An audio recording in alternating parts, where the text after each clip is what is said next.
तो जो आज का टॉपिक है ये हिमाचल की घाटियां हैं।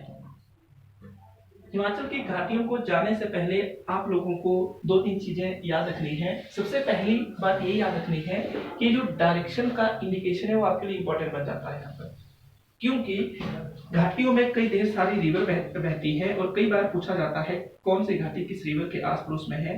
तो अगर आप डायरेक्शन के बेस पर उसको याद रखेंगे तो इजिली आप क्या कर पाओगे, गैस कर पाओगे। नेक्स्ट वन जो है हिमाचल की घाटियां। घाटियों को जानने से पहले आपको ये हैंड मैप है, ये रफ मैप है, कोई स्केल यूज नहीं किया हुआ है, इसलिए इसके ऊपर लिखा हुआ है हैंड मैप। तो घाटियां क्या होती है? घाटियों को जानने से पहले आपको सबसे इंपॉर्टेंट चीज जो याद रखनी है तो मैदानी क्षेत्र को याद रखना है। सबसे नीचे मैदान होते हैं और मैदान की हाइट काफी कम होती है। इसकी हाइट 350 मीटर से बिलो होती है। मीन जो आपका सी लेवल होता है उससे इसकी हाइट कितनी होगी? इसकी हाइट 350 जो आपका मीटर होता है उससे बिलो होती है। ये आपको अच्छे से याद रखना है। फिर उसके बाद आप देखेंगे तो क्या होता है कि ऊपर जाने पर आपको शिवालिक दिखता है। मैं आपको ये कई बार बता चुका हूँ कि शिवालिक जो है 350 से लेकर ऊपर का रीजन आएगा। कहाँ तक आएगा ये? तो ये जो होता है 1500 मीटर के अप्रोक्स दिखने को मिलता है। तो इस रीजन में सारे के सारे जो मतलब क्षेत्र आएंगे वो शिवालिक रीजन के क्षेत्र कहलाएंगे। फिर उसके बाद आपको मिड हिमालय देखने को मिलता है। उसके बाद मिड हिमालय के बाद आपको ग्रेटर हिमालय भी देखने को मिलता है। तो अब हमने क्या जानना है कि घाटी क्या होती है। तो घाटी को जानने से पहले यहाँ पर मैदान आ रहा है, मैदान से डिट्टो ऊपर थोड़ा क्या होता है, अगर मैदान से ऊपर वाला रीजन आएगा तो प्लेट्यू रीजन आता है, पठार रीजन आता है। पठार जो होता है टेबल नुमा संरचना होती है, टेबल लैंड बोलते हैं इसको। इसकी हाइट कहीं ना कहीं जो आपका पर्वत होता है उससे कम होती है, मैदान से ज्यादा होती है। तो आपको ये भी याद रखना है कि जो पठारी रीजन होता है, प्लेट्यू रीजन होता है, उसकी हाइट पहाड़ जो आपका मैदानी एरिया होता है, प्लेन एरिया होता है, उससे ज्यादा होती है। और दूसरी बात क्या होती है, ज्यादा होने के साथ साथ ही इसमें सबसे इंपॉर्टेंट चीज क्या याद रखनी है कि ये रीजन टेबल नुमा संरचना होती है। टेबल नुमा संरचना का मतलब है कहीं ना कहीं आपने टेबल तो देखा होगा, तो टेबल देखा हुआ है तो वैसी ही संरचना कुछ इस तरह की होगी, पर जैसे मैंने यहाँ बनाया हुआ है स्मूथ ऐसा नहीं होगा, ये रफ लैंड होगी। मींस होगी टेबल की तरह, पर इसमें क्या होगा, ऊपर ये रफ होगा, खुरदरा होगा, जिगजैग वाला होगा। ऐसा नहीं कि बिल्कुल पैरेलल होगा, ये जिगजैग हो सकती है पर होगी कैसी, ये टेबल की तरह शक्ल बनेगी। तो ये आपको याद क्यों रखना है, क्योंकि ये जो प्लेस होता है पठार जो होता है, पठार में सबसे ज्यादा खनिज और लवण देखने को मिलते हैं। खनिज प्लस लवण, जो लवण होते हैं मिनरल और साथ में जो सॉल्ट होता है वो इसी रीजन में देखने को मिलता है। जैसे कि सोना चांदी वगैरह ये जो प्लेट्यू रीजन में होता है इसी में मिलता है। आयरन वगैरह जो होते हैं इसी में मिलते हैं। जैसे कि अगर हम बात करें भारत के नजरिए से तो जो हमारा नागपुर प्लेट्यू है वो हमारे देश का सबसे बड़ा प्लेट्यू भी है। और वो क्या है, एनरिच है किसके मामले में, जो ये चीजें हैं खनिज हो, लवण हो। जब हम नागपुर प्लेट्यू का मतलब अध्ययन करेंगे, उसकी स्टडी करेंगे तो उस वक्त ये चीज आपको देखने को मिलेगी। ये आपको अच्छे से याद रखना है। जो हमारे भारत का सबसे बड़ा प्लेट्यू है, ये आपके लिए यूनिक क्वेश्चन है। ये सबसे बड़ा होने के नाते यहाँ पर इसी रीजन में सबसे ज्यादा खनिज लवण भी देखने को मिलते हैं। तो अब पठारी एरिया जहां भी होगा वहां पर आपको क्या देखने को मिलेगा, ये खनिज और लवण देखने को मिलेगा। तो ये आपको क्या याद रखना, पहले टेबल लैंड होती है। दूसरी बात क्या याद रखनी है, खनिज और लवण क्या होते हैं, इसमें सबसे ज्यादा होते हैं। तीसरी बात क्या याद रखनी, जो पठारी एरिया है वो मैदानों के ठीक नॉर्थ में लगता है। कहां पर लगता है, नॉर्थ। तो ये मैदानी है, यहाँ पर आप ईस्ट वेस्ट नॉर्थ साउथ कर सकते हैं। जैसे मैंने आपको ये क्यों लिखवाया है, आपको क्या करना है, अपने आप को यहाँ खड़ा करना है। आपका मुंह नॉर्थ की साइड में होना चाहिए, ऐसे खड़ा कर देना आपने, तो ऐसे खड़े हो जाएंगे। और ये क्या है आपका, ये वाला क्वेश्चन क्या कहलाएगा, ऐसे करो तो ठीक है। अगर ऐसा नहीं करना चाहते हैं, आप ऐसा करते हैं तो तब भी क्या होगा, आपको इस तरीके से याद रखना पड़ेगा। ये वाला क्वेश्चन क्या है, ये क्या होगा, ये ऊपर की साइड और नीचे की साइड साउथ। तो इस तरीके से आप याद रख सकते हैं, पर आपको अब ये अपने मतलब माइंड को ही वर्क करना पड़ेगा, या माइंड में ही याद रखना पड़ेगा कि आप कैसे मतलब देख रहे हैं। अगर इस एंगल से देख रहे हैं तो आपको लेफ्ट राइट करके देखना पड़ेगा। अगर आप मतलब मुड़ जाते हैं, मुंह इस साइड रखेंगे, पर ऐसा नहीं देखा जाता, देखा ऐसे ही जाता है। जैसे मैं अभी खड़ा हूँ तो ये क्या है आपका ईस्ट है, ये क्या है वेस्ट है, और जो आपका जो फॉरहेड वाला पोर्शन है वो आपका नॉर्थ की साइड होता है, और जो लेग्स होती है वो आपकी साउथ की साइड होती है। तो यहाँ पर अगर बात करें तो आपको ऐसे ही खड़ा होना है। आप मैदानों में खड़े हो जाओ तो देखो कि जो आपका प्लेट्यू रीजन है वो किस डायरेक्शन में पड़ता है। तो प्लेट्यू रीजन जो है कहीं ना कहीं नॉर्थ रीजन में पड़ता है। ऐसा हो सकता है कि इस वाले रीजन में भी हो, पर आपको क्या करना है, बोलने का मतलब है ज्यादा से ज्यादा जो पार्ट आता है तो इस वाले पोर्शन में देखने को मिलता है प्लेट्यू का। ये जो आपका ये वाला पोर्शन है, मैदानों की बात कर रहा हूं मैं, यहाँ आपको समझाने के लिए डायरेक्शन इंडिकेट की हुई है। मैदानों का जो ये वाला पोर्शन है उसमें ज्यादा से ज्यादा क्या देखने को मिलेंगे, आपको पठार देखने को मिलेंगे। जैसे कि मैं नागपुर प्लेट्यू की बात कर रहा हूँ तो वो भी इसी रीजन में है। इसके अलावा अन्य जगह पर भी पठार है और वहां पर भी खनिज लवण देखने को मिलते हैं। अब जो हमारा इंपॉर्टेंट टॉपिक है उसके ऊपर आइए। पठार हो गया, शिवालिक हो गया, मध्य हिमालय हो गया और साथ में ग्रेट हिमालय हो गया। ये जो अरेंजमेंट की हुई है वो हाइट के हिसाब से की हुई है। जो हमारे समुद्र जो बेस होता है उससे इसकी हाइट के आधार पर सारा कुछ किया है। नेक्स्ट और सबसे इंपॉर्टेंट चीज क्या है कि घाटी क्या होती है। यहाँ पर आप अर्थ लिख सकते हैं कि घाटी का अर्थ या वैली का अर्थ। तो घाटी का अर्थ क्या होता है, ये सबसे इंपॉर्टेंट है। घाटी का अर्थ क्या होता है कि जो घाटी होती है वो दो पहाड़, देखो ये जो पहाड़ है ये वाला रीजन कहलाता है पहाड़, जो ये दिख रहे हैं आपको, ये जो थोड़ी सी जिसकी हाइट जो आपका पर्वत होता है, पर्वत मींस जो माउंटेन होता है, तो जो पहाड़ होता है उसकी हाइट कम होती है पर्वत से, वो पहाड़ी एरिया कहलाता है, हिली एरिया जिसको बोलते हैं। तो जो दो पहाड़ है, दो पहाड़ों के बीच या दो पर्वतों के बीच जो कम हाइट वाला स्थान होता है उसको घाटी कहते हैं। क्या होता है, पर्वत की बात की मैंने, दो पर्वत है मान लो, दो पर्वतों के बीच सबसे जो नीचे वाला पोर्शन होगा वो क्या कहलाएगा, वो घाटी कहलाएगा, उसको वैली बोलेंगे। अब वो वैली कहीं भी हो सकती है, किसी गांव में हो सकती है, किसी डिस्ट्रिक्ट में हो सकती है, किसी नदी के आसपास में हो सकती है, मान लो हमारे बगल में भी घाटी हो सकती है, कहीं किसी प्लेस पर गए हैं और जो टॉप वाला हाइट वाला प्लेस होगा, अगर आप बात करेंगे पर्वत से नीचे वाला पहाड़, मतलब नीचे उसकी हाइट कम है तो उसको हम क्या बोलेंगे, पहाड़ी बोलेंगे। या पर्वत से उसकी हाइट थोड़ी कम है तो हम उसको पहाड़ी बोलते हैं, पहाड़ बोलते हैं, हिल बोलते हैं। अगर उसकी ज्यादा हाइट होगी तो हम क्या बोलेंगे, पर्वत है। अब इन पहाड़ और पर्वतों से भी नीचा जो स्थान होगा उसको क्या कहेंगे, घाटी कहेंगे। अब घाटी कहीं भी हो सकती है, कोई दिक्कत तो नहीं, घाटी का पता चला। तो आप लिख सकते हैं इसको कि दो पर्वतों या दो पहाड़ों के बीच में जो धंसा हुआ स्थान होता है, थोड़ा मींस कम हाइट वाला स्थान होता है, उसको क्या कहा जाता है, उसको घाटी कहा जाता है। मैं आपको एग्जांपल देना चाहता हूं कि जो हमारा हिमाचल का धर्मशाला रीजन है, तो धर्मशाला रीजन जो है इंटरनेशनल मैप पर देखने को मिलता है आपको। क्यों? क्योंकि जो यहाँ पर हमारा क्रिकेट स्टेडियम है उसकी वजह से उसका नाम कहां पर आया हुआ है, पूरे वर्ल्ड का जो मैप है या पूरे वर्ल्ड में वो फेमस है। तो सबसे इंपॉर्टेंट चीज क्या है, यहाँ पर एक मंदिर है इंद्रुनाग टेम्पल। अगर आप इंद्रुनाग टेम्पल पर चले जाते हैं, मतलब इंद्रुनाग टेम्पल में दर्शन करने जाते हैं, तो वो जो रीजन है वो रीजन क्या कहलाएगा, पहाड़ कहलाएगा। और नीचे जो आपका गमरू गांव है वो पूरा का पूरा घाटी कहलाएगा। जो आपका सत्संग का जो मतलब वहां पर भवन है उसके आस पड़ोस वाला रीजन क्या कहलाएगा, वो घाटी कहलाएगा, तो हम घाटी बोलेंगे। तो इस एंगल से क्या समझ सकते हैं आप, घाटी का अर्थ समझ सकते हैं। अब सबसे इंपॉर्टेंट चीज क्या होती है कि जो घाटी है हमें क्यों पढ़नी है, हमारे लिए क्यों इंपॉर्टेंट है। तो इंपॉर्टेंट अगर आप कुछ लिखने जा रहे हैं, एनवायरमेंट के बारे में लिख रहे हैं, कोई मेले लिख रहे हैं, मतलब मेलों के ऊपर कोई क्वेश्चन आता है, या मान लो कि आप से कल्चर के ऊपर कोई क्वेश्चन पूछा जाता है, तो आप क्या कर सकते हैं, क्या घाटी को इंडिकेट नहीं कर सकते वहां पर, घाटी वर्ड आपके पास नहीं आएगा, घाटी वर्ड आएगा। तो क्यों इंपॉर्टेंट है, तो पहला है कृषि योग्य। तो देखो जो घाटी होती है वो कृषि योग्य होती है। आपको मैं बता चुका हूं कि जो पहाड़ होता है और पहाड़ से नीचे वाला जो पोर्शन होता है, एग्रीकल्चर एक्चुअल में वहीं पर होती है, पहाड़ों पर ज्यादा एग्रीकल्चर नहीं होती है। तो जो घाटी है ये कृषि योग्य होती है।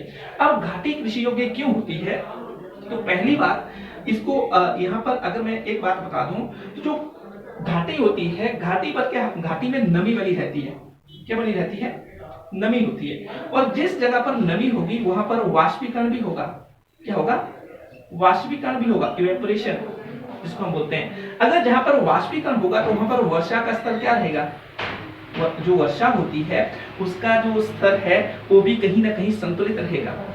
फिर तीसरी बात क्या होती है, जो नमी का रीजन है, तो घाटी में जो सन रेज होती है वो इजीली नहीं पहुंच पाती है, वहां थोड़ी लेट पहुंचती है।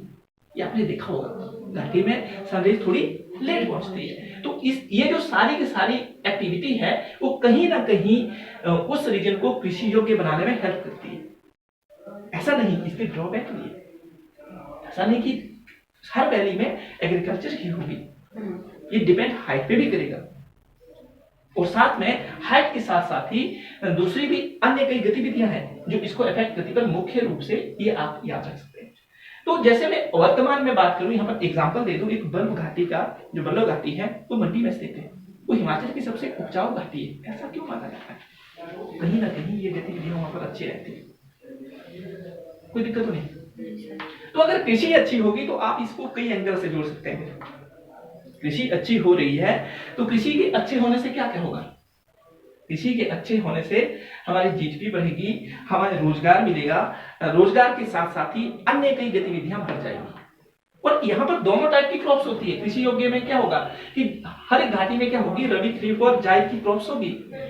ये रबी खरीफ जायद की क्रॉप्स क्या है ये हम अलग से टॉपिक करेंगे, ये अलग सा छोटा सा टॉपिक होगा, उसमें ये मैं डिफाइन कर दूंगा, कोई दिक्कत नहीं। आगे नेक्स्ट है दर्शनीय स्थल। देखो जैसे मैंने आज आपको एग्जांपल दिया कि जो धर्मशाला है पूरे वर्ल्ड की मैप पर क्या है, ग्लोबल हब बना हुआ है। तो क्या जो इंद्रनाग है वहां पर टूरिस्ट नहीं जाते हैं? क्या जो आपका ऊपर त्रियुंद जो वैली है, अगर त्रियुंद को हम पहाड़ की कैटेगरी में रखें, पर्वत की कैटेगरी में रखें, तो जो नीचे वाला भागसु नाग टेम्पल है, क्या वहां पर टूरिस्ट नहीं जाते? उसको हम घाटी नहीं बोलेंगे। तो जो आपकी भागसु नाग घाटी है या जो मैक्लोडगंज है, उसको क्या हम घाटी की कैटेगरी में नहीं रखेंगे? बिल्कुल रखेंगे। तो ये क्या है, थोड़ा सा कम हाइट वाला स्थान है, और जो ऊपर है हमारा त्रियुंद या जो हम धौलाधर पर्वत श्रृंखला जिसको हम बोलते हैं, माउंटेन रेंज बोलते हैं, उसके बेस में तो पड़ता है। तो ये क्या दर्शनीय स्थल नहीं हुआ? क्यों लोग यहाँ पर जाते हैं? जब लोग जाएंगे, जब टूरिस्ट बाहर से आएगा तो वहां पर रोजगार के साधन उत्पन्न होंगे कि नहीं होंगे? रोजगार उत्पन्न होगा। रोजगार के साथ साथ ही क्या होता है, कल्चर शेयरिंग होगी, साथ में इनोवेशन होगी। इनोवेशन कैसे? जब आइडियाज ट्रांसफर होते हैं तो उससे इनोवेशन होती है। तो आप यहाँ लिख सकते हैं कि दर्शनीय स्थल जो है घाटी में जो है वो क्या करते हैं, कहीं ना कहीं हमारे हिमाचल को एनरिच बनाते हैं, और ये हेरिटेज साइट भी होती है घाटियों में कई जगह। तो आप ये क्या कर सकते हैं, दर्शनीय स्थल होने पर भी क्या होता है, कई ज्यादा फायदे होते हैं। फिर इसको कई एंगल से जोड़ सकते हैं, पर आज जो हम बात करेंगे कौन सी घाटी है, तो घाटी का नाम है सतलुज घाटी। जो घाटी है वो कौन सी घाटी है? सतलुज घाटी। घाटी का अर्थ क्लियर हो? तो सबसे इंपॉर्टेंट घाटी है सतलुज घाटी। क्या है? सतलुज घाटी। देखो ये सतलुज घाटी जो है ये हमारे लिए इंपॉर्टेंट है। क्यों इंपॉर्टेंट है? आपको इसको किस किस एंगल से देखना है। पहली बात, सतलुज घाटी जो है वो पूरी की पूरी सतलुज नदी के द्वारा सिंचित है। सतलुज के आस पड़ोस वाला जो रीजन है, जो मतलब धसा हुआ है, हाइट पर नहीं है, तो उसको क्या बोलेंगे? सतलुज घाटी बोलेंगे। तो ये सतलुज घाटी जो है ये पूरा का पूरा जो बेसिन है, बेसिन क्या होता है कि जो नदी होती है, नदी जिस जिस रीजन से जाती है तो वहां पर थोड़ा थोड़ा पानी देती चलती है, तो इसको नदी का बेसिन कहते हैं। और जो सतलुज नदी का जो बेसिन है वो इस सतलुज घाटी कहलाता है। अब सबसे इंपॉर्टेंट चीज क्या है कि पहला आपको क्या याद रखना है कि जो नंबर 1 करना है इसका, जो सतलुज है, सतलुज घाटी तो है किसके द्वारा बनती है? तो सतलुज के बेसिन के द्वारा, सतलुज के बेसिन द्वारा। बेसिन में बता चुका हूं, बेसिन द्वारा, सतलुज के बेसिन के द्वारा। अब बेसिन क्या होता है आपको अच्छे से पता चल गया। फिर नेक्स्ट वर्ड लिखना है विस्तार। हम हिमाचल की बात कर रहे हैं तो हमें हिमाचल को ही क्या करेंगे, यहां पर उठाएंगे। अदरवाइज सतलुज जो घाटी है उसका विस्तार काफी लंबा है, तो यहां पर हम सिर्फ सतलुज का जो विस्तार है उसको मतलब सतलुज घाटी का जो विस्तार है उसको ही करेंगे। तो सतलुज घाटी का जो विस्तार है वो वैसे तो अगर आपका जो नमगया गांव है, और नमगया गांव जो है ये काफी प्रसिद्ध है। नमगया, ये नमगया गांव बौद्ध कला का केंद्र है। यहाँ पर बौद्ध कला देखने को मिलेगी। जो बौद्ध कला है इस जगह पर है। इस जगह पर मठ भी है कुछ एक, हम ये जब किन्नौर की हिस्ट्री पढ़ेंगे वहां पर करेंगे। पर यहाँ वर्तमान में आपको सिर्फ यही चीज याद रखनी है कि जो नवगया गांव है कहाँ पर स्थित है, किन्नौर। और किन्नौर में स्थित होने के साथ साथ ही इसे किन्नौर का प्रवेश द्वार कहा जाता है। क्यों किन्नौर का प्रवेश द्वार कहा जाता है? क्योंकि यहाँ से आप तिब्बत जा सकते हैं। अब तिब्बत जाने के लिए यहाँ पर एक शॉर्टकट रास्ता है। मैं आपको बता चुका हूं कई बार कि शिवकीला या शिवकी दर्रा। अब आपके लिए क्वेश्चन क्या है यहाँ पर आपको थोड़ा सा पूछ लेना है, सोचना है। क्या सोचना है कि जो शिव किला है या शिवकी दर्रा है वो किस और किसके बीच में है? तो जो आपका शिवकी या शिव किला दर्रा है वो जो है किन्नौर और साथ में जो हमारा तिब्बत है उसके बीच में स्थित है। किसके बीच में है? किन्नौर और तिब्बत के बीच में स्थित है।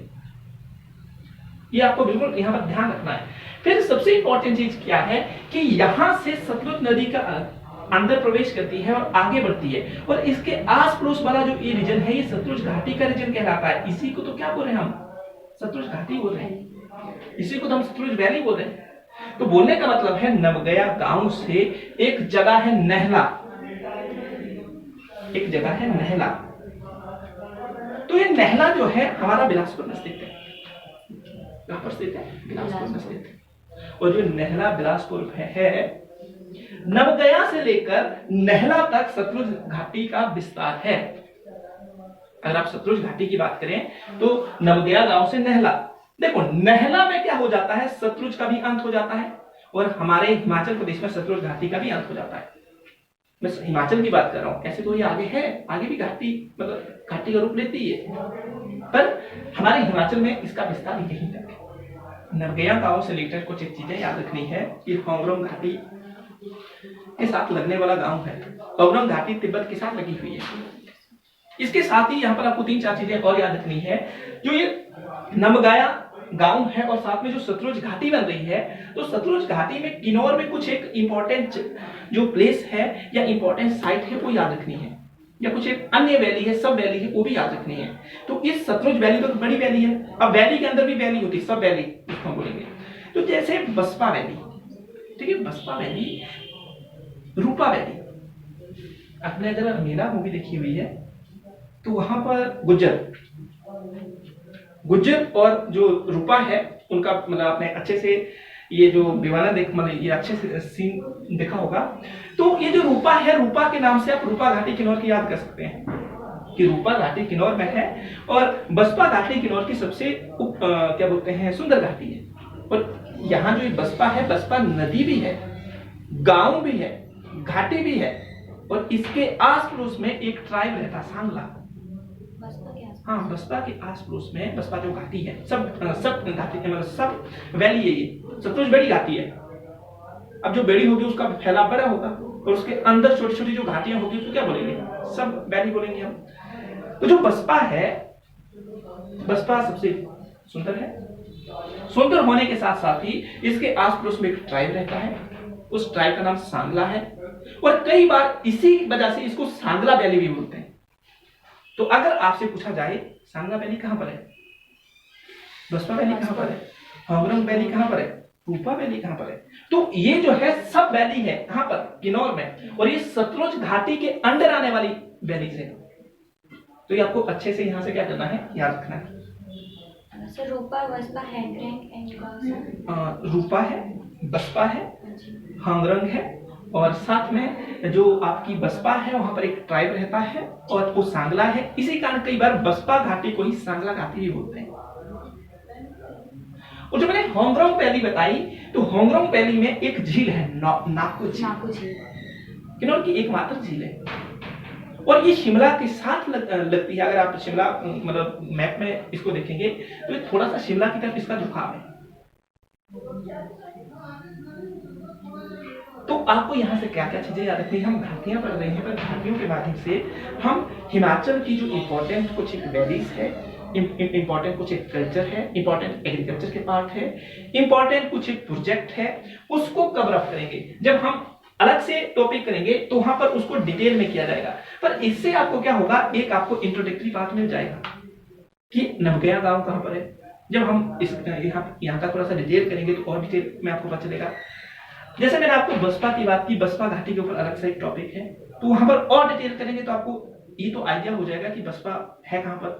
फिर दूसरी बात क्या है, मान लो जो अगर कोई आपका लेटेस्ट एग्जाम है तो उसको देते हैं तो वहां के लिए भी आपकी क्या हो जाएगी, एक थोड़ी बहुत प्रिपरेशन हो जाएगी। तो ये आपको अच्छे से याद रखना है। नवगया गांव जो है पूरा का पूरा जास्कर में पड़ता है। जास्कर माउंटेन रेंज और ईस्टर्न मोस्ट हिमाचल की ये क्या करती है, सीमा बनाती है। जास्कर जो है स्पीति और जो आपका किन्नौर है उसमें फैली, किन्नौर में इसका अंत हो जाता है। और जास्कर जो है ट्रांस हिमालय का पार्ट है, हिमालय का नहीं। तो ये जास्कर के साथ लगा हुआ है, जास्कर के अंडर आता है नवगया गांव। और सतलुज यहीं पर तो प्रवेश करती है, तो सतलुज का प्रवेश द्वार भी हुआ, एंट्री पॉइंट भी हुआ। और ये जास्कर को काट रही है और जास्कर के अंदर ही तो शिवकीला या शिवकी दर्रा पड़ रहा है।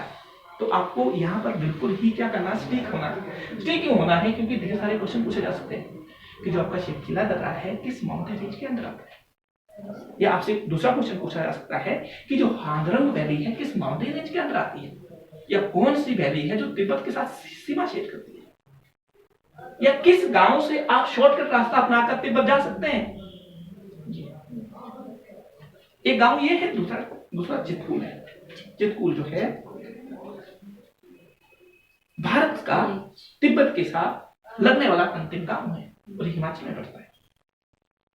ये भी आपने अच्छे से याद रखना है, कोई दिक्कत नहीं। तो जास्कर के अधीन ही एक आपका जो चोटी है, ऊंची चोटी जिसे बोला जाता है शिला चोटी, शिला की जवानी। तो इसकी हाइट बताओगे तनु भैया?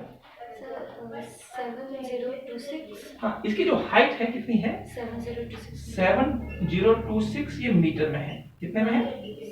और ये भी किसका पार्ट है? ये जो पार्ट है जास्कर के अधीन आता है। अब देखो हिमाचल में अगर जास्कर की बात करें तो जास्कर जो है आपका ग्रेट हिमालय के अंडर आता है।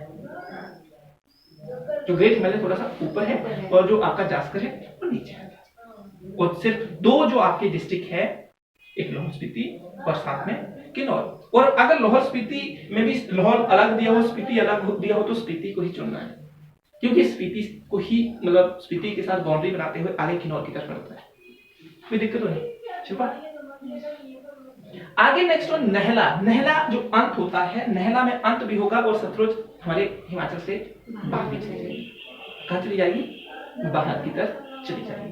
तो बात हुई कि जो नहला है वहां पर क्या करती है, सतलुज हिमाचल को छोड़ती है और कहां पर प्रवेश कर जाती है, जो हमारा पंजाब है उस वाले रीजन में प्रवेश कर जाती है। कोई दिक्कत नहीं। जो ये घाटी है हमारी सतलुज घाटी है, हिमाचल प्रदेश की सबसे बड़ी घाटी और सबसे लंबी घाटी है। याद रखिएगा। दूसरी बात क्या करनी है कि जो सतलुज घाटी है, ये घाटी क्या है, सबसे लंबी घाटी है और सबसे बड़ी भी है। क्या है? सबसे लंबी और सबसे बड़ी। तो ये चीज आपको अच्छे से याद रखनी है कि सतलुज घाटी क्या है, सबसे बड़ी है, सबसे लंबी है और इसका विस्तार कहां से कहां तक है। कोई दिक्कत नहीं। आगे यहां पर आपको क्या चीज याद रखनी है कि इसका जो कृषि विस्तार है, क्या है? कृषि विस्तार या कृषि या एग्रीकल्चर, तो उसको क्या करना है आपने? कृषि। देखो कृषि की बात करेंगे तो आपको ये तो पता चल गया ये नवगया से शुरू हो रही है। तो जो नवगया है उसकी हाइट थोड़ी ज्यादा है क्योंकि जास्कर में पड़ रहा है, तो उसकी हाइट ज्यादा है। तो थोड़ा सा आप इमेजिन करोगे तो यहां पर कैसी एग्रीकल्चर होगी। देखो यहां पर एग्रीकल्चर जो है बागवानी, प्लांटेशन जिसको बोलते हैं, बागवानी। उसके बाद जो अन्य फसलें हैं जैसे कि यहां पर मक्की के साथ ये जो बागवानी होगी, मक्की के साथ बागवानी में आपको कुछ चीजें बताना चाहूंगा मैं। और गेहूं, सरसों,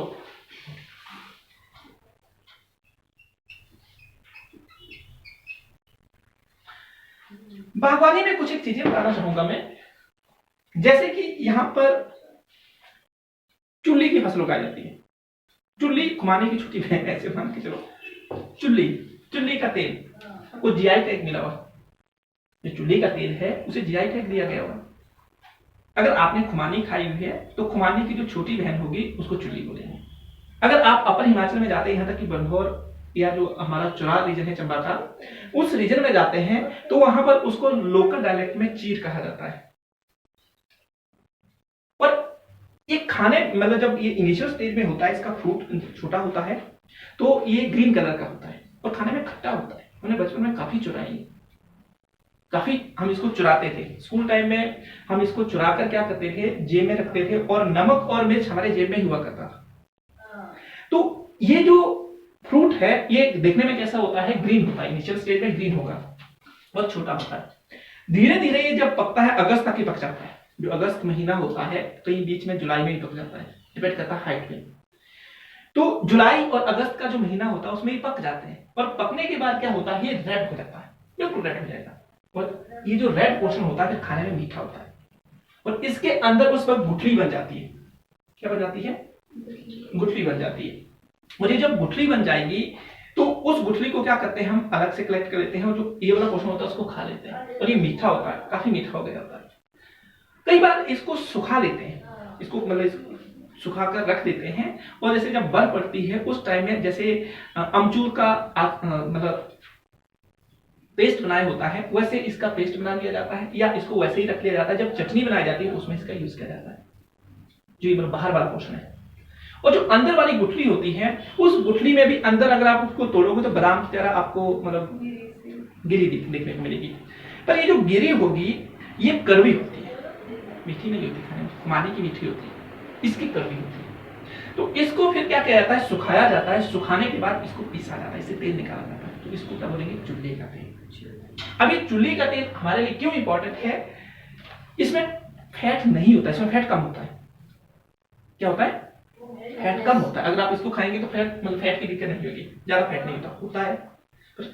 और जो मतलब हमारे ऑयली कंपोनेंट है उससे कम होगा। फिर दूसरी बात क्या होती है, इसे मालिश करेंगे तो मालिश करने से क्या होता है कि आपके जो मतलब जॉइंट है उसमें अगर पेन है तो वो कम हो जाते हैं। अब सबसे इंपॉर्टेंट क्या है कि इसको जीआई टैग दिया गया है। और ये मुझे अभी डेट याद नहीं आ रही, कुछ वर्ष हुए, 2 या 3 वर्ष हुए अभी, तो किन्नौर का जीआई प्रोडक्ट बन गया। जीआई का मतलब होता है जियोग्राफिकल इंडिकेशन। इसमें क्या होता है कि गुणवत्ता क्वालिटी के हिसाब से वो प्रोडक्ट काफी अच्छा माना जाता है, कोई दिक्कत नहीं। ये जीआई टैग कौन देता है, किस मिनिस्ट्री के अंदर आता है, ये हम क्या करेंगे, एक टॉपिक उठाएंगे उसमें सारा जीआई टैग का कर लेंगे। अभी आपको क्या करना है, सिर्फ जो चुल्ली का तेल है उसको ही याद रखना है। कहाँ का जीआई प्रोडक्ट है वो, किन्नौर का। और होता क्या है तो बात फिर होगी। तो ये प्लांटेशन में आता है, ये बागवानी में आएगा। बागवानी क्या होती है, तो बागवानी में क्या होता है, एक बिग लैंड ऑफ पीस लिया जाता है, उसमें जो आपकी क्रॉप्स होती है रो वाइज लगाई जाती है।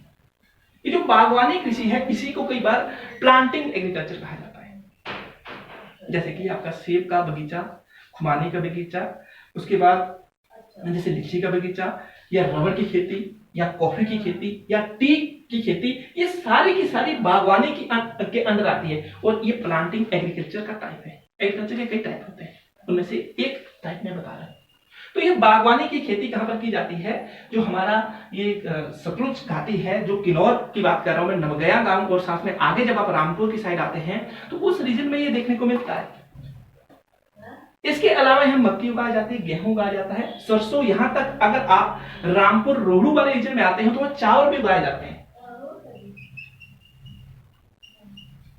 और ये भी क्या है, कहीं ना कहीं सतलुज के साथ लगने वाले एरियाज है। और रोहड़ू का जो लाल चावल है वो पूरे वर्ल्ड में फेमस है। मैंने आपको एक दिन बताया था मणिपुर में काला चावल मिलता है, और ये जीआई टैग मिला हुआ इसको।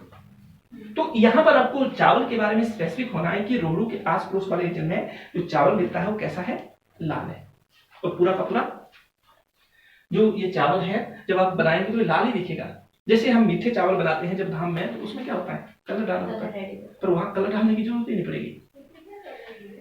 तो ये कृषि होती है। दूसरी बात क्या है कि यहां पर कृषि के साथ साथ ही चिलगोजा जो है ये एक फ्रूट है, जो चीड़ का पेड़ होता है उसे प्राप्त किया जाता है। पर ऐसा नहीं, जो ये हमारी जो शिवालिक रीजन में जो चीड़ होती है या जो आपका प्लेन के साथ लगने वाली जो प्लेन रीजन है उसके साथ जो हमारी जो ये चीड़ के पेड़ होते हैं उसमें ये नहीं होता है। ये जो हिली एरिया है वहां पर एक अलग टाइप की चीड़ होती है, उसमें ये चिलगोजा होता है, खाने में मीठा होता है। वर्तमान में इसकी कॉस्ट कम से कम, ज्यादा नहीं तो मुझे लगता है कि 1200 रुपए किलो या ज्यादा है, मार्केट में इसकी काफी ज्यादा कॉस्ट है। तो इससे क्या होता है, ये ड्राई फ्रूट का काम करता है और जो फैट होता है इसमें ज्यादा होता है, फैट की जो वसा होती है हमारी बॉडी में उसकी भी कमी होती है। तो ये काजू बादाम की तरह हमारी बॉडी के लिए इंपॉर्टेंट रोल प्ले करता है। तो ये चिलगोजा कहां पर मिलता है, ये ड्राई फ्रूट है। पहले पूछ सकते हैं ये जो चिलगोजा है क्या है, फल, सब्जी, समथिंग कुछ और हो सकता है। तो आपको क्या याद रखना, पहले तो फल के बारे में याद रखिए, फिर अंदर जाकर पूछ सकते हैं चिलगोजा हिमाचल प्रदेश के एक जिले में होता है, चंबा, किन्नौर, सिरमौर, शिमला। तो आपको क्या करना है, किन्नौर में ये देखने को मिलता है और ये व्यावसायिक तौर पर वहां पर खेती की जाती है, इसकी खेती करते हैं लोग, जो अपने अपने चीड़ के पेड़ उनको संभाल कर रखा होता है उन लोगों ने और उसको बेचते हैं, मार्केट में उतारते हैं उस चीज को। तो ये क्या हो गया, आपका कृषि होगी। तो कृषि, इसके बाद आप रामपुर की साइड आएंगे, रामपुर में सतलुज आगे बढ़ेगी तो आस पड़ोस में रामपुर, शिमला, उसके बाद क्या होगा जो आपका बिलासपुर वाला रीजन है। तो वहां पर जब आते हैं तो बिलासपुर शिवालिक के आस पड़ोस में आता है। तो शिवालिक में जैसी एग्रीकल्चर होती है वैसी आपकी बिलासपुर में होती है। जैसे मैक्सिमम जो शिवालिक रीजन है वो सिट्रस फ्रूट के लिए जाना जाता है, तो वहाँ सिट्रस फ्रूट होते हैं। फिर अन्य फसलें भी होती है, जैसे मक्की की बात करेंगे हम, धान की बात करेंगे, गन्ने की बात करेंगे। तो कहीं ना कहीं ये भी यहाँ पर थोड़ी मात्रा में होते हैं। एक फल है कांगू, अगर आपने इसको खाया है तो तब भी ठीक है, नहीं खाया है तो आज आप गूगल करके इसको सर्च करना, कांगू आपको देखने को मिलेगा। कांगू मीठा फल है पर ये बिलासपुर में ही होता है, मतलब अलग सा, मैंने भी नहीं खाया, मैंने देखा हुआ इसको। तो कांगू जो है, कांगू की जो मतलब खेती बाड़ी होती है, कांगू की जो प्लांट जो है आपको बिलासपुर में ही देखने को मिलते हैं, कोई दिक्कत तो नहीं। उसके बाद इस घाटी के प्रमुख नगर या प्रमुख स्थल या प्रमुख जो कुछ एक और चीजें हैं उसकी हम डिस्कशन करेंगे। तो कृषि के बारे में आपको पता चल गया, जो प्रमुख नगर है तो क्या क्या याद रखने हैं आपको। प्रमुख नगर लिख सकते हैं या स्थल लिख सकते हैं। तो प्रमुख नगर कौन कौन से हैं, तो एक तो मैं आपको बात बताना चाहता हूं कि जो नमगया है वो एक स्थल है, नगर नहीं बोलेंगे उसको, स्थान है, साइट है। नमगया क्यों स्थल है, क्यों मतलब साइट है, क्योंकि जहां पर नदी एंट्री में आती है कहीं ना कहीं ब्यूटीफुल प्लेस होता है। लोग इस नगर ये जो ये स्थल है इसमें घूमने जाते हैं और साथ में तिब्बत के साथ लगने वाला है तो ये यूनिक बन जाता है। दूसरी बात, शिव किला दर्रा है, जहां पर दर्रा होता है, जहां पर शॉर्टकट रास्ता होता है तो उसको देखने के लिए लोग जाते हैं। उस रास्ते से कई बार तिब्बत भी जाते हैं किन्नौर के लोग, और तिब्बत के लोग किन्नौर भी आते हैं। तो ये ब्यूटीफुल हुआ, प्रमुख हुआ, बिल्कुल। नमगया लिखेंगे आप, पहला कौन सा आ गया, नमगया। उसके बाद आगे आएंगे तो रामपुर। देखो रामपुर जो है वो भी सतलुज घाटी में पड़ता है। रामपुर इंटरनेशनल मार्केट है, यहाँ पर लवी मेला लगता है, हिमाचल प्रदेश का सबसे पहला मेला, सबसे पुराना मेला, नवंबर के महीने में लगता है। इसका संबंध लोई का मतलब था खून से जुड़ा जाता है। इस मेले का इंपॉर्टेंस क्या है, इंपॉर्टेंस ये है कि अंतरराष्ट्रीय मेला है, व्यापारिक मेला है, इसका संबंध लोई या ऊन से जोड़ा जाता है। इस मेले में जो तिब्बत के लोग हैं वो उच्च नस्ल के घोड़े लाते हैं, उनको बेचते हैं और यहाँ से ऊन लेकर तिब्बत चले जाते हैं। तो ये रामपुर प्रसिद्ध हुआ। रामपुर से आगे आ जाएंगे, यशवंत नगर है, शिमला में पड़ता है यशवंत नगर। ये सिर्फ इतना याद रखना, यशवंत नगर जो है वो शिमला में है और सतलुज घाटी में पड़ता है। आपसे पूछ सकते हैं कि यशवंत नगर का संबंध किससे है, बस इतना याद रखना इसके बारे में। आगे जब आप आते हैं, आगे बढ़ते हैं, तो बढ़ने के बाद आप बिलासपुर में पहुंचते हैं। अब बिलासपुर में कई ज्यादा इंपॉर्टेंट जो आपकी साइट्स है वो देखने को मिलती है। दालना घाट सुना होगा आपने, सीमेंट इंडस्ट्री है। बकना घाट सोलन में पड़ेगा, दालना घाट जो दालना, तो वो लिख सकते हैं दालना घाट। दूसरा आपने ये तो सुना होगा भाखड़ा बांध, भाखड़ा बांध।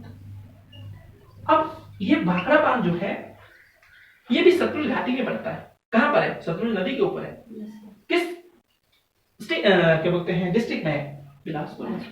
और एक चीज आपको यहाँ पर याद रखनी है, जो भाखड़ा बांध है वो ग्रेविटी के हिसाब से सबसे ऊंचा बांध है। ग्रेविटी के हिसाब से, ग्रेविटी वर्ड लगा हो तो ये कहां पर है? ये इसी घाटी में तो है। किस घाटी में? सतलुज घाटी में। फिर सबसे इंपॉर्टेंट चीज है द्योली। सुना होगा आपने द्योली। देखो एक जगह है घाघस, ये बिलासपुर में है। कहां पर है? बिलासपुर में। द्योली कहां पर है? बिलासपुर में है। द्योली जो है एशिया की सबसे बड़ी फिश ब्रीडिंग सेंटर है। जो आपका द्योली है फिश मतलब जो मछली प्रजनन केंद्र है, और एशिया का सबसे बड़ा है।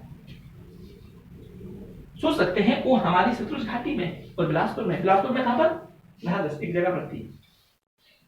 यहां पर जो मछली की जो प्रजाति है वो मिहिर कॉर्प, यहां पर सबसे ज्यादा उसको मतलब प्रजनन उसका किया जाता है। Mihir Corp, Mihir Corp. कोई दिक्कत तो नहीं। उसके बाद जो आपका सबसे इंपॉर्टेंट मतलब यहाँ पर देखने के लिए है कंदरौल पुल। कंदरौल गलत लिखा गया है, ठीक है, कंदरौल गलत लिखा गया है।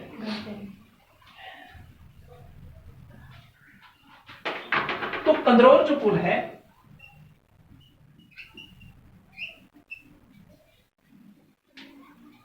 वो हमारे हिमाचल प्रदेश का ग्रेविटी के हिसाब से सबसे ऊंचा पुल है। ग्रेविटी के हिसाब से तो ये भी आपको अच्छे से याद रखना है। आपने इसकी भी हाइट पता करनी है, और साथ में जो आपका भाखड़ा डैम है वो कितने मेगावाट है, इसकी भी पता मतलब इसकी हाइट भी और साथ में कितने मेगावाट है वो भी पता करना है। जो ये भाखड़ा डैम है वर्तमान में किस एजेंसी के अंडर है? क्या एनएचपीसी के अंदर है या किसी अन्य के अंतर्गत है? ये आपको पता करना है। बात फिर हुई। उसके बाद नेक्स्ट वन जो आता है वनस्पति। वनस्पति देखो जो वनस्पति है वेजिटेशन है, आपको मैं बता दूं कि जो नदी होती है उसके आस पड़ोस में वेजिटेशन तो ज्यादा होती है, बायोडाइवर्सिटी भी ज्यादा होती है, साथ में वो एरिया वैसे भी फर्टाइल होता है। क्या होता है? वो रीजन फर्टाइल होता है। तो वेजिटेशन अगर आप किन्नौर की बात करें, क्योंकि घाटी जो होगी वो आपकी हाइट के हिसाब से चलती रहेगी, और अगर ज्यादा हाइट पर है तो वेजिटेशन अलग से होगी, थोड़ी कम हाइट पर है तो वेजिटेशन अलग से होगी। तो जब आप किन्नौर में चले जाओगे तो किन्नौर में आपको हिमालय टाइप की वेजिटेशन देखने को मिली, मींस पर्वतीय वेजिटेशन, या उसी को एल्पाइन वेजिटेशन भी बोलते हैं। तो यहां पर कैसी वेजिटेशन देखने को मिलेगी? पर्वतीय वन।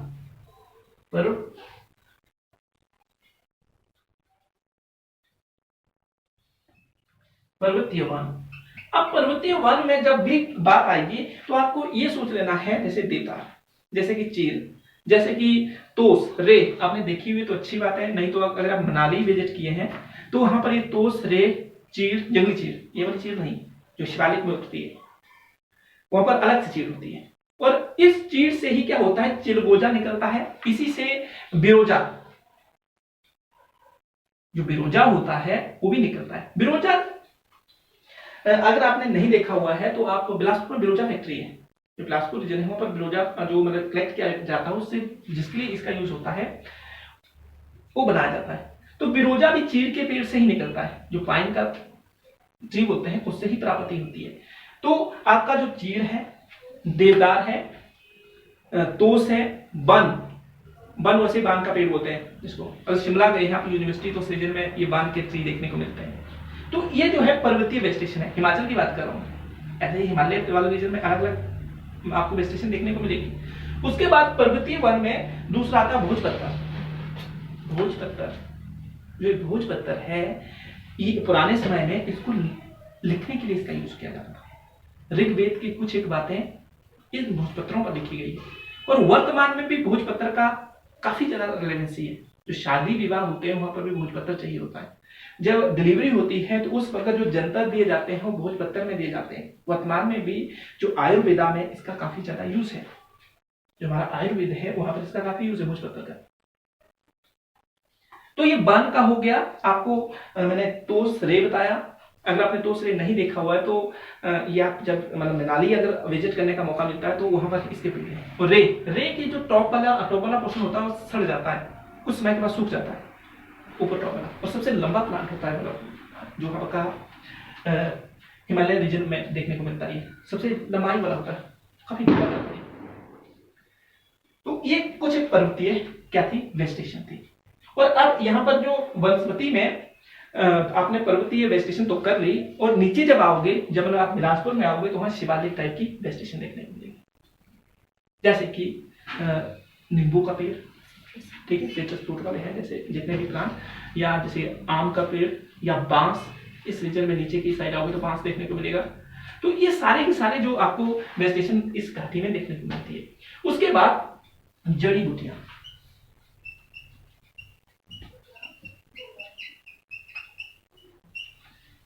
जो आपका सतलुज घाटी है, जो किन्नौर वाले रीजन की बात कर रहा हूं मैं, उस रीजन में आपको जड़ी बूटियां भी देखने को मिलती है, जैसे धूप। धूप के बाद कुट वैसे लाहौल स्पीति में सबसे ज्यादा होता है, पर कुट का भी कुछ ना कुछ मतलब जो ये नवगया गांव है जो सतलुज वाली वैली उस रीजन में देखने को मिलता है। धूप जो जंगली धूप होता है, जंगली लहसुन, ये सारी की सारी जो है वैरायटी जो हिमालय रीजन है उसमें देखने को मिलती है। और जो ये आपका सतलुज घाटी है वो कहीं ना कहीं उस रीजन में ये सारी की सारी चीजें देखने को मिली। बात कर रहा हूं मैं किन्नौर की, नीचे वाले रीजन की नहीं, नीचे वाले कुछ और मिलता है। उसके बाद शिंगड़ी मिंगड़ी एक बूटी होती है। ये क्वेश्चन पूछा था, शायद मुझे याद नहीं आ रहा है, एचएस का पेपर था 2016-17 का है, अपनी 15 का ऐसे करके, उसमें पूछा शिंगड़ी मिंगड़ी निम्नलिखित में से है। नीचे लिखा था फूल, जड़ी बूटी और कुछ उटटांग वाली चीजें थी। तो ये आप याद रख सकते हैं। धूप चढ़ा, शिवजुड़ा देखा होगा यहाँ पर अभी, ये कांगड़ा का जो ब्रह्मेश्वरी मंदिर है उसके बाहर ये जो मतलब जाते हैं हिमालय रीजन का विजिट करते हैं, जिनको नॉलेज है वो लाते हैं, और इसका काफी ज्यादा यूज होता है। शिवजुड़ा, हाँ शिवजुड़ा, शिव की जटाओं की तरह होता है। तो ये कुछ एक जड़ी बूटियां हैं, क्या है, जड़ी बूटियां हैं।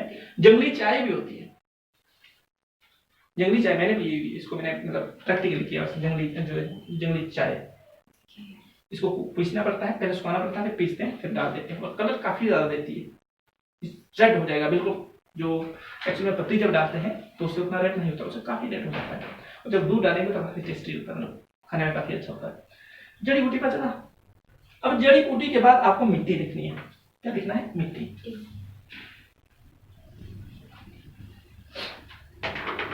तो मिट्टी किस तरह की होती है,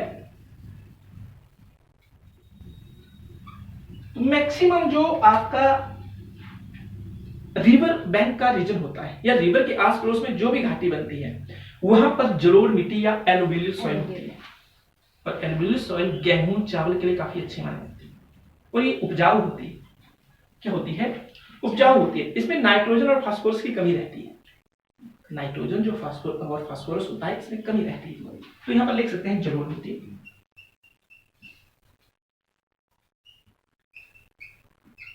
इसके बाद काली मिट्टी भी लिख सकते हैं, लाल मिट्टी भी लिख सकते हैं, पर ज्यादा कौन सी होगी, जलोढ़ मिट्टी। उसके बाद ये अन्य की भी मात्रा रहती है, काली लाल मिट्टी भी आपको देखने को मिलती है। किस वाले रीजन में, जो सतलुज घाटी है उस वाले रीजन में। काली मिट्टी कपास के लिए काफी अच्छी मानी जाती है, जो कपास की खेती होती है उसके लिए काफी अच्छी मानी जाती है। इसमें ह्यूमिडिटी की मात्रा ज्यादा रहती है, नमी की मात्रा ज्यादा रहेगी, किसमें, काली मिट्टी में। लाल मिट्टी का रंग लाल आयरन की वजह से होता है, लाल मिट्टी का रंग आयरन या जिसको हम लो बोलते हैं उसकी वजह से होता है। तो आज का जो ये लेक्चर था आपके सामने है, हिमाचल की घाटियों के बारे में बात की हमने, और साथ में आपका हैंडमैप ये है, घाटी का मैंने अर्थ बताया। ये डायरेक्शन को क्यों याद रखना है, क्योंकि इसके बेस पर हम कई जगहों का पता लगाते हैं। उसके बाद हमने इसके जो घाटियों के लाभ होते हैं, कृषियों की घाटी और साथ में दर्शनीय स्थल, ये बात की। यहाँ पर मैंने आपको ओवरव्यू दिया कि क्या घाटी होती है, उसको समझाया, और साथ में फिर हमने सतलुज घाटी को पकड़ा। सतलुज घाटी जो है हिमाचल की सबसे, हमने देखा कि बड़ी घाटी है, और इसके बेसिन के द्वारा जो बनाया गया पोषण है उसको ही क्या बोलेंगे, सतुष घाटी बोलेंगे। बेसिन क्या होता है मैंने वो समझाया। कृषि और के बारे में बागवानी की बात की, उसके बाद प्रमुख नगर की बात की, मिट्टी जो होती है पर जलोढ़ देखने को मिलती है। इसके साथ अन्य जो इंपॉर्टेंट फैक्ट थे वो भी हमने बातचीत की। इसके साथ ही आपको पठार का विवरण दिया कि पठार क्या होता है, और जितनी भी हमने चीजें पढ़ी हुई है वो एग्जाम के पॉइंट ऑफ के लिए काफी इंपॉर्टेंट है, तो आप इस वीडियो को देख सकते हैं। तो ये जो था आज का लेक्चर रहेगा। धन्यवाद।